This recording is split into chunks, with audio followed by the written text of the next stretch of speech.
So if I say the name Ronald McDonald, what is the first thing that comes to your mind? Probably cheap hamburgers, right? Well, what if I told you that the chain of fast food restaurants is probably one of the least interesting things about the history of that surname? To many, it's a proud reminder of their ancient lineage. To others, it's a name of diplomacy and ties to the New World. And others still, it's just a character on that Danny DeVito show that went from fat to gay really quickly. But regardless of what it brings to mind, the name has a diverse and sometimes sordid history that dates back all the way to the late Middle Ages. And today, we're going to discuss what it means to be a McDonald, and some of the lesser known Ronald McDonalds, and at least one of which I promise the fast food chain definitely does not want to be associated with.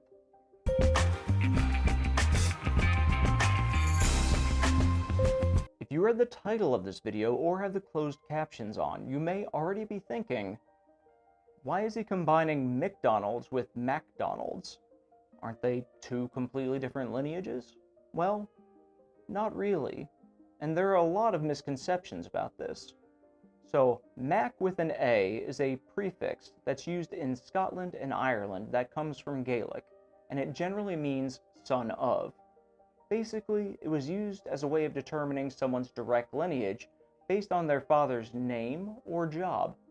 In Western Europe, especially during the mid to late Middle Ages, having a surname was not standardized, even though other cultures like China had done so for over 1,000 years.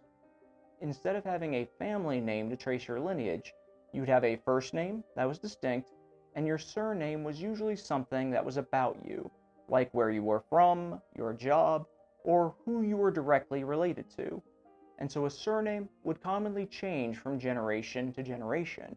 For example, if your father was a master named Dougal, your surname may end up being either MacDougal, meaning son of Dougal, or McMaster, son of the master. But if you had a son, they wouldn't be a McMaster or McDougal because you are not a master and your first name's not Dougal. This naming convention was popular in both Scotland and Ireland, and it was so common that it would often be abbreviated by dropping the A. So Mac became Mick, and the two were used interchangeably. Sometimes it would be shortened even further to just M apostrophe. Since they were seen as the same, some library systems even group names starting with Mick together with Mac when sorting things alphabetically. Even when having standard surnames started becoming common, it was normal to have the names written both ways or even change from one generation to another, where one person would have a Mac last name and their son might have a Mick last name. And we'll even see an example of this later in this video. It's a common misconception that Mick is Irish and Mac is Scottish, or that it has to do with what religion the person followed, but in reality, they were completely interchangeable, and one was just an abbreviation, and both were and are still used in both regions today. The only difference is in modern history, changing between the two has fallen out of favor due to the confusion it can cause with modern record keeping. This begs the question, if the surname McDonald means son of Donald, was there an original Donald that all Mac and McDonalds are related to? Astonishingly, yes. There was a Donald, and also yes, the vast majority of people who come from a family lineage with the surname Mick or MacDonald can directly trace their family back to either him or another early member of one of the McDonald clans. I'm not going to dwell too much on him because not much is known for sure, and many details seem to be more based on legend than reality. But his name was Donald McRomnell, and he was born in Ireland around 1200. Now, if you've been paying attention so far, you may have noticed that Donald's surname is MacRomnell, meaning son of Ronald.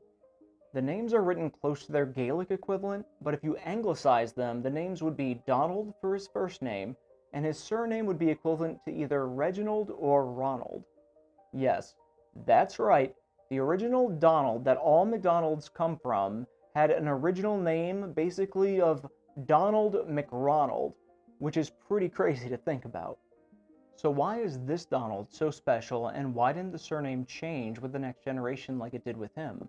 Well, as it just so happens, this was around the same time in this part of Western Europe where people started keeping the same surname throughout their family lineage, and it wasn't just due to random chance, but the transition made natural sense. Power was being consolidated by feudal lords and their families. Laws, taxes, record-keeping, they were all becoming more standardized and important to the commoners, and so adopting a family surname was advantageous to everyone. And because they did well, many different local McDonald clans developed in both countries, with the clan name including the local territory that they governed. These clans grew and prospered for hundreds of years, cementing the McDonald name and legacy in Irish and Scottish history. One of the most notable and tragic events happened to Clan MacDonald of Glencoe, whose territory was in the Scottish Highlands. In February of 1692, the Scottish government killed about 30 members of the clan in what is now known as the Massacre of Glencoe.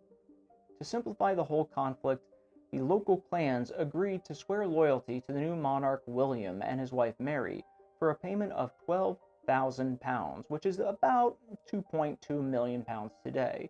But in that agreement, there were no provisions as to how the amount would be split among the clans, and since that couldn't be resolved easily, the clans delayed swearing loyalty until it was settled. To show that there would be consequences for doing this, the government decided to pick a group to make an example of, and they picked the MacDonalds of Glencoe. Partially because they had a reputation for lawlessness, and so they thought they would be an easy political target that wouldn't rile up many if they were killed. This wasn't great, but this kind of politically driven slaughter of a group wasn't too abnormal for the time. But what really made the government look bad was how they approached it. You see, recent law changes created protections for people when someone was offered hospitality, and that in exchange for hospitality, they wouldn't be killed in cold blood, and that would be considered treason. This applied here because the attack was prepared on the guise of quartering troops at their location. This allowed the troops to surround the Glencoe area without raising a lot of suspicion. This was deemed necessary due to the fact that without the element of surprise, it was worried that many of the Glencoe MacDonalds might be able to escape. Exchanging quarter for troops was seen as offering hospitality, and thus the MacDonald clan members should have been protected from being murdered, which you think wouldn't be a very big ask, but before these new laws were put into effect, repercussions for massacring your own people weren't very common. Despite the expectation that this unprovoked act of violence wouldn't make much stir, the depth of the betrayal was so tragic that it shocked the Scottish people and ended up having far-reaching implications in both Scottish and British history. So much so that George R. Martin stated that it was one of the major influences for the infamous Red Wedding banquet in the Game of Thrones series. Luckily, other MacDonald clans survived, and their descendants slowly spread throughout the world. Speaking of spreading throughout the world, did you know the name Donald is thought to mean one who rules or dominates the world through power? Now, I could use this lazy transition to shift the discussion into talking about Donald Trump, but instead, I'm going to use it to bring up the world-famous hamburger chain. Given this origin, the name McDonald's seems eerily fitting for what the company has become internationally. Like many other McDonald's, the company can also likely trace its origins back to the MacDonald clan, with the founders being Richard and Maurice McDonald. Sadly, the arguably most famous McDonald in history, Ronald McDonald, cannot say the same thing, as he comes from the fictional world of McDonald Land. On a side note, it's now my own personal headcanon that McDonald Land is like Valhalla for people named McDonald. Like, they go there after they die, and they can feast on Big Macs and Shamrock Shakes between epic battles against evil Grimace for all of eternity. Also, second side note, how did Ronald McDonald get taken down by childhood obesity, but not a single person has complained about how racist the portrayal of the character is? I mean, he has pretty much the most Scotch-Irish name imaginable, has flaming red hair, incredibly pale skin, has a diet that is just meat and potatoes. He is an American-style clown, which they are based off of alcoholic tramps and hobos. I mean, the only way they could make it more obvious if they did something like give him a stereotypical red nose that's associated with chronic alcohol use. Wait, what does he look like again? Son of a bitch! Now, personally, I don't really care much that he seems like a fairly obvious depiction of an Irish stereotype, but I find it weird that nobody else does either, which only furthers my theory that nobody cares if you're racist against the Irish. And since we're on the topic of alcoholic Irish stereotypes, we should probably mention my personal favorite Ronald McDonald, and that's the one from the TV show It's Always Sunny in Philadelphia, portrayed by Rob McElhenney. This former Big Mac has faced some recent criticism because of an announcement last week where he stated that he has taken the initial steps to legally change his surname to Mac. And that's right, with an A. Only further proof that Mick and Mac are interchangeable. But there have been several other Ronald McDonalds in existence, and there's one that I probably respect more than any of the other ones that we've discussed, and that is Ronald McDonald. And yes, I know how useless that reveal is even with the subtitles on. So in researching the various Ronald McDonalds, I stumbled upon something interesting, which is, in Japan, the McDonald's clown with the restaurant chain has a different first name. Donald. Yes, Donald McDonald, and this was done for two reasons. The first, Ronald is a very difficult name to pronounce correctly in Japanese, because the language does not have phonetic differences between R and L. Secondly, Japan already had a well-known Ronald McDonald, and yes, his name is spelled very differently. He was born in disputed territory in the Pacific Northwest in 1824, and at a young age he developed a fascination with the East, and so much so that he became determined to visit Japan to learn from them and in turn teach them about the West. It sounds simple enough, right? Well, until you realize that during this point in history, Japan was under a strict isolationist policy, and foreigners, if they were found in Japan, could face imprisonment or death. To get around this, he hatched a plan where he would have another ship drop him off near the coast of Japan in a very small boat, and then he would pretend that he was shipwrecked. He believed that if he relied on their humanity, that would protect him from the consequences of breaking their isolationist policy. And it worked. He ended up teaching several samurai English, and he studied Japanese in Nagasaki for several months before returning to North America.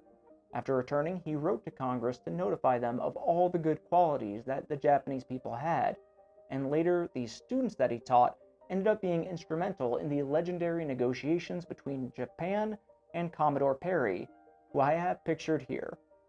Also, take note that he spelled his last name M-A-C, but his father seemed to prefer the MC spelling.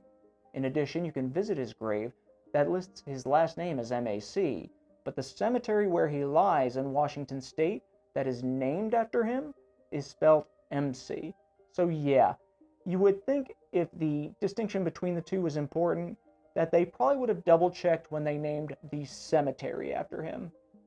You know, unless it's just a cemetery specifically reserved for Ronald McDonald's. Now, to be fair, if I'm going to talk about a Ronald McDonald to be proud of, I gotta balance things out by giving equal time to a Ronald McDonald that the fast food chain probably doesn't want to be associated with, despite both having a fondness for children. Ronald McDonald, or to be more specific, which I think is fairly justified here, Ronald Carroll McDonald, born in 1926, was convicted of serial charges of something I can't say on YouTube with children, and was sentenced to 26 and a half years in prison. And if you feel uncomfortable now, guess what? It's going to get a lot worse.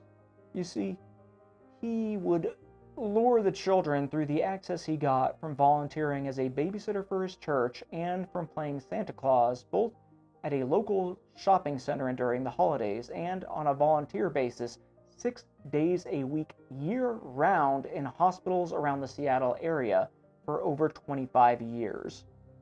After his arrest, he confessed to abusing between 45 and 70 children in total. Many who knew him were shocked when they heard the news, noting that he was always known for being in good spirits. It's tragic to think about, but does nobody question what's going on here or what his motivations are? The term year-round Santa alone should be enough to put you in a government database. I guess I'm just cynical, but if that's what it's like to be Santa, I'd much rather be the Grinch. Ronald McDonald died on August 7th, 2011.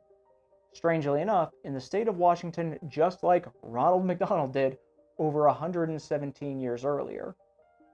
We can only hope that he wasn't also buried in the Ronald McDonald Cemetery, but if he does end up in that great big MacDonald land in the sky, our only solace is that the Aussie footballer Ron McDonald and the second Boston Marathon runner Ronald McDonald are likely only going to stop beating him to catch their breaths and to taunt him by asking, "Would you like fries with that?" I'm Frank Ciopatini with Servetti Software, and I'll see you in the next one. Servetti helps services run better. For a demo or free trial, email frank@servetti.com or leave a comment.